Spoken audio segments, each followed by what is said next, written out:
fishing trip. Gavin sat quietly in the small, creaking boat, the moon casting a pale glow over the black water. It was late, much later than usual. His father, a man of few words, rowed silently, his strong arms pulling them deeper into the lake. The oars made soft splashes that echoed off the surrounding trees. Gavin had always loved fishing with his dad, but tonight felt different. The wind had stopped hours ago, and the lake was eerily still. No insects chirped. No frogs croaked. Just silence, heavy and thick. Every so often, Gavin thought he heard something faint, a strange low hum, like a distant voice calling from beneath the water. But when he turned to look at his father, he seemed unfazed. The boat drifted to a stop in the middle of the lake, the water rippling slightly beneath them. Gavin's dad cast his line and leaned back, watching the moonlight shimmer on the surface. Gavin followed suit, but his hands shook as he held his fishing rod. Something was wrong. Then it happened again. That sound, louder this time, like a garbled whisper rising from the depths. He glanced over at his dad. His father's face was hidden in the shadows, but Gavin could hear him humming a tune, off-key and broken, like a record warped in the heat. "Dad?" Gavin asked, his voice trembling. His dad didn't respond, just kept humming that strange, distorted melody. Gavin's heart pounded in his chest. The water below looked blacker than usual, almost too dark. It seemed to swirl unnaturally, as though something was moving beneath the surface. He tried to shake off the feeling, telling himself it was just his imagination. But then his line tugged sharply.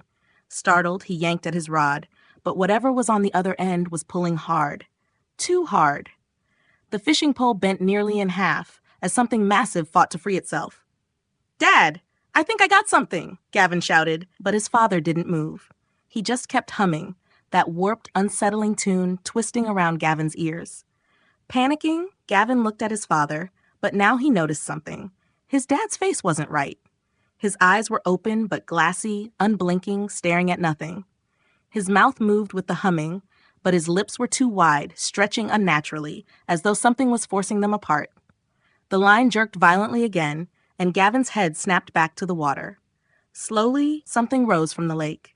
At first, it was just a shadow, a dark, hulking shape beneath the surface.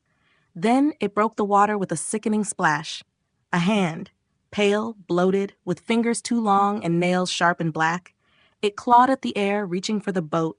Another hand followed, and then a face, distorted, waterlogged, its eyes sunken and hollow, its mouth open wide as though it was screaming, but no sound came. Gavin screamed, scrambling backward in the boat, but there was nowhere to go.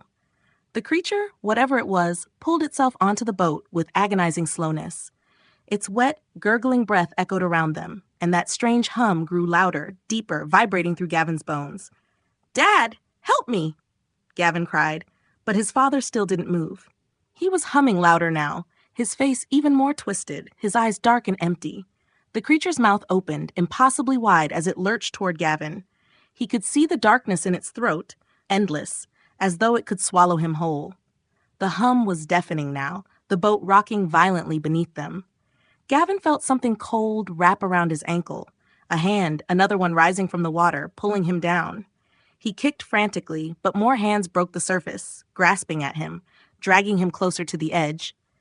The last thing he saw was his father's face, distorted, inhuman, humming that horrible, broken tune as Gavin was pulled beneath the surface into the cold, black water.